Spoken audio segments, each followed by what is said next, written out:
Ani usa ka lalaking napagngan sa kahayag ang naghatag karon og lingaw sa sidewalk sa Conon area pinaagi siyang kanta. Atong sayran ang iyang istorya.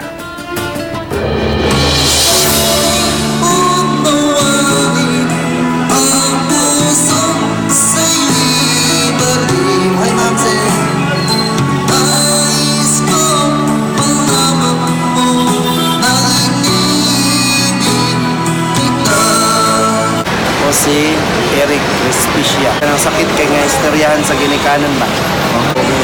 Hingnan ko na may pakunog magbuhi sila hero or baboy kay pag-abot sa adlaw mabaliga kanila. Isa naging una na. Akong amahan. Napakasakit ang sumapit ng aking buhay. Napakasakit.